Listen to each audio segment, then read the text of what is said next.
तो ये श्लोक है श्रीमद् भागवतम का तृतीय स्कंद का और अध्याय 16, श्लोक संख्या है 7।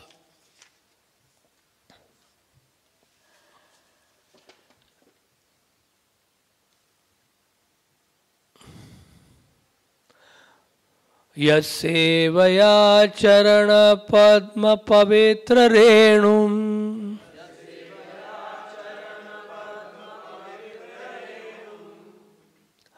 सत्यक्षताखिलमलं प्रतिलब्धशीलम्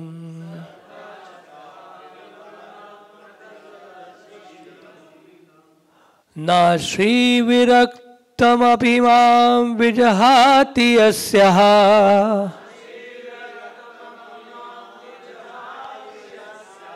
प्रेक्षालवर्थ इतरे नियमान वहन्ति।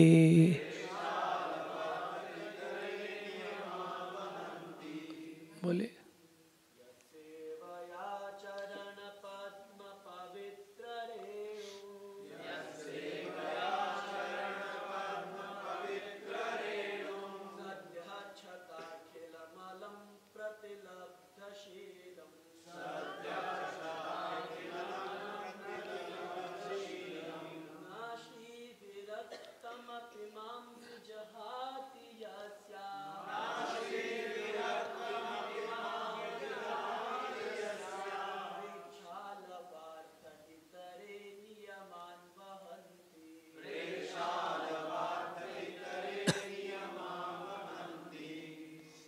माता जी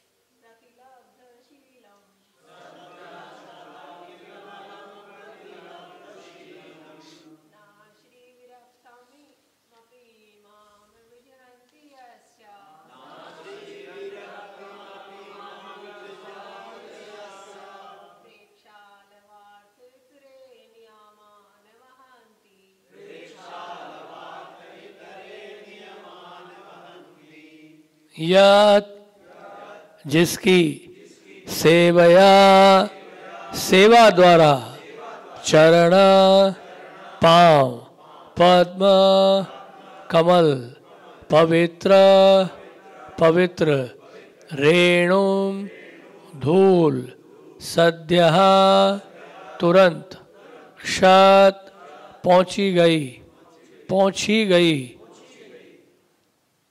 अकेला समस्त मलम पापों को प्रतिलब्ध अर्जित शीलम स्वभाव नहीं श्री ही लक्ष्मी जी विरक्ता कोई आसक्ति ना रखना अपि यद्यपि मां मुझको विजहाती छोड़ती है यस्याः लक्ष्मी का प्रेक्षालवर्थः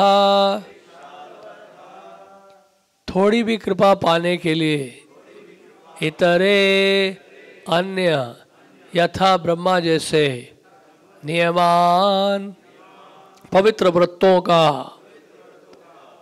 व्रतों का वहंती पालन करते हैं। अनुवाद और तात्पर्य सुनिए श्रील प्रभुपाद के द्वारा। दोहराई अनुवाद। भगवान ने आगे कहा, चूंकि मैं अपने भक्तों का सहायक हूं इसलिए मेरे चरण कमल इतने पवित्र बन चुके हैं कि वे तुरंत ही सारे पापों को धो डालते हैं और मुझे ऐसा स्वभाव प्राप्त हो चुका है कि देवी लक्ष्मी मुझे छोड़ती नहीं। यद्यपि उसके प्रति मेरा कोई लगाव नहीं है और अन्य लोग उसके सौंदर्य की प्रशंसा करते हैं तथा उसकी रंच मात्र कृपा पाने के लिए भी पवित्र व्रत रखते हैं। तात्पर्य सुनिए श्रील प्रभुपाद के द्वारा। भगवान तथा उनके भक्त के मध्य का संबंध दिव्यतः सुंदर है। जिस तरह भक्त सोचता है कि भगवत भक्त होने से वह समस्त गुणों में समुन्नत है, उसी तरह भगवान भी सोचते हैं कि सेवक के प्रति उनकी भक्ति के कारण ही उनकी सारी दिव्य महिमाएं बढ़ गई हैं। दूसरे शब्दों में, जिस तरह भक्त भगवान की सेवा करने के लिए सदैव उत्सुक रहता है, उसी तरह भगवान भक्त की सेवा करने के लिए सदैव उत्सुक रहते हैं। यहाँ पर भगवान यह स्वीकार करते हैं कि यद्यपि उनमें निश्चित रूप से ऐसा गुण है कि जिस किसी को उनके चरण कमलों की धूल का कण भी प्राप्त हो जाता है वह तुरंत ही महापुरुष बन जाता है, किंतु ये महानता अपने भक्त के लिए उनके स्नेह के कारण है। इसी स्नेह के कारण लक्ष्मी जी उन्हें छोड़ती नहीं और एक नहीं हजारों लक्ष्मियां उनकी सेवा में लगी रहती हैं। भौतिक जगत में लक्ष्मी जी से रंश मात्र कृपा पाने के लिए लोग तपस्या के अनेक कठोर अनुष्ठानों का पालन करते हैं। भगवान भक्ति किसी भी असुविधा को सहन नहीं कर पाते, इसलिए वह भक्त वत्सल के रूप में विख्यात है। हरे कृष्ण। श्रील प्रभुपाद की जय। कोई प्रश्न? प्रश्न है? एक आध प्रश्न ले सकते।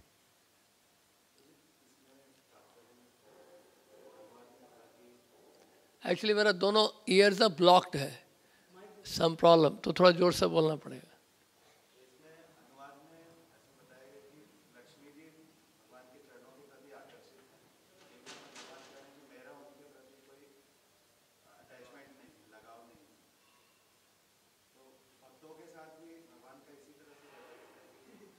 भक्तों का अटैचमेंट भगवान के साथ है, लेकिन भगवान का कोई लगाव नहीं है।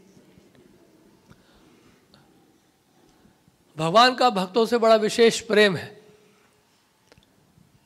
लक्ष्मी जी से भी है बहुत प्रेम, क्योंकि उनकी अंतरंगा शक्ति है, लेकिन आसक्ति नहीं है जिस तरह से हम सोच रहे हैं। उस तरह की आसक्ति नहीं है जिस तरह से एक सांसारिक व्यक्ति की होती है माया के लिए। लक्ष्मी जी माया के रूप में आती हैं संसार में, उल्लू में बैठ के।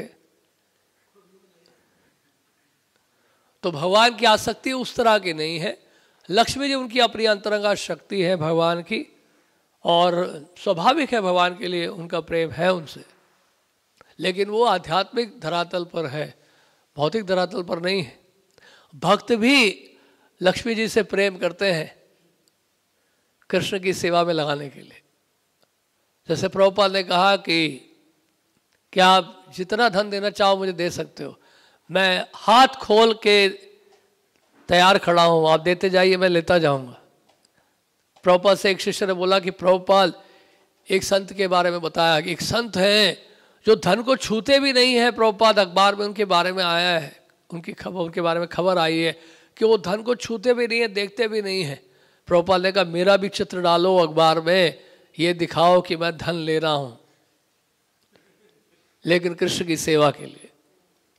तो कृष्ण की सेवा के लिए हम लोग धन या लक्ष्मी लेते हैं, और इस तरह से हमारा प्रेम है उनसे।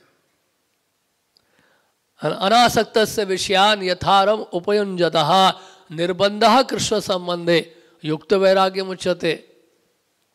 तो धन को भगवान की सेवा में लगाना ये युक्त वैराग्य है। प्रभुपाद कहते हैं कि Krishna is so pleased with the devotee that particular devotee has got some Lakshmi from that rascal. उस धूर्त व्यक्ति से लक्ष्मी जी को ले आया नारायण की सेवा में लगाने के लिए भक्त। तो प्रभुपाद कहते हैं कि भगवान बड़े प्रसन्न होते हैं देखकर। अगर लक्ष्मी जी को भगवान की सेवा में नहीं लगाएंगे तो लक्ष्मी जी माया का कार्य करेगी। जब लक्ष्मी जी नारायण की सेवा नहीं करती हैं तो फिर वो बहुत चंचल हैं, एक जगह स्थिर नहीं रहेंगी। लक्ष्मी जी केवल नारायण के चरणों में ही स्थिर रहती है, इसलिए भगवान को चंचलपति कहा गया है। भगवान का एक नाम क्या है? चंचलपति। तो चंचला कौन है? लक्ष्मी जी चंचला है। किसके लिए? सांसारिक लोगों के लिए चंचला है। तो इस तरह से लक्ष्मी जी को भगवान की सेवा में लगाना चाहिए। तो भक्त लगाते हैं भगवान की सेवा में लक्ष्मी जी को, तो भक्त बड़े प्रिय हो जाते हैं भगवान के। और इस तरह से भक्तों भगवान की सेवा करते हैं। और भगवान भी देखते हैं कि ये भक्त इतनी सेवा कर रहे हैं, मेरे लिए मंदिर बना रहे हैं, प्रचार कर रहे हैं धन के माध्यम से, लक्ष्मी जी के माध्यम से, तो भगवान भी सोचते हैं कि इन भक्तों के वजह से मेरी महिमा बढ़ रही है। प्रभुपाद जी ने पूरे विश्व भर में प्रचार किया, इसलिए मेरी महिमा बढ़ रही है। हर जगह हरे कृष्ण का ही नाम सुनाई दे रहा है पूरे विश्व भर में। तो इस तरह से भगवान अपने भक्तों के लिए क्या हो जाते हैं, कृतज्ञ हो जाते हैं, इंडेटेड फील करते हैं अपने आप को, और ऐसे भक्तों की सेवा करना चाहते हैं भगवान, जो इस तरह से प्रचार कर रहे हैं। हाँ, और दिन रात जो है मेहनत कर रहे हैं उनकी सेवा में। तो ये कह रहे, प्रभुपाद कह रहे हैं कि भगवान फिर नहीं चाहते कि उनके भक्तों को किसी तरह की असुविधा हो, तो ऐसे भक्तों की सेवा में भगवान लक्ष्मी जी को लगा देते हैं। जैसे सुदामा जी की सेवा में लगा दिया, तो लक्ष्मी रुक्मिणी जी खड़ी थी, चामर दिखा रही थी, द्वारकाधीश जी बैठे हुए थे और सुदामा जी के चरण धो रहे थे, और सुदामा जी उनके लिए तांदूल लेकर आए थे। तो तांदूल लेकर आए तो बोले कि अच्छा मेरे लिए कुछ लेके आए हो, देते क्यों नहीं। एक हाथ बढ़ाकर जो है वो तांदूल ले लिया, और दूसरा हाथ बढ़ाने लगे, यानी कि दोबारा हाथ जब बढ़ाने लगे तो रुक्मिणी जी ने उनके हाथ पकड़ लिए। नहीं नहीं नहीं, आप ये क्या कर रहे हैं, अगर आप ऐसा करेंगे, दूसरी बार करेंगे तो और भी तो लोग हैं हमारे परिवार में, उनके लिए तो तांदूल बचेगा ही नहीं। और दूसरी बात है कि अगर आप इस तरह से उनकी और सेवा करेंगे तो फिर मुझे तो इस ब्राह्मण के लिए पूरी तरह समर्पित होना पड़ेगा, यानी कि मैं तो इसी की हो जाऊंगे फिर। तो इस तरह से तो सुदामा जी ने भगवान की सेवा की, भगवान भी सुदामा जी की सेवा कर रहे हैं, तो स्वाभाविक है लक्ष्मी जी फिर भगवान के पास भी हैं और उस भक्त के पास भी हैं जो बाहरी दृष्टिकोण से गरीब दिखाई पड़ रहे थे। इसलिए जब घर गए तो सब कुछ था उनके पास, किसी चीज़ की कमी नहीं रही। तो इस तरह से लक्ष्मी जी जो है वो भगवान की सेवा भी करती है और उन अनन्य भक्तों की भी सेवा करती है जो भगवान की सेवा कर रहे हैं। ठीक है, हरे कृष्ण। ग्रंथराज श्रीमद् भागवतम की, श्रील प्रभुपाद की जय।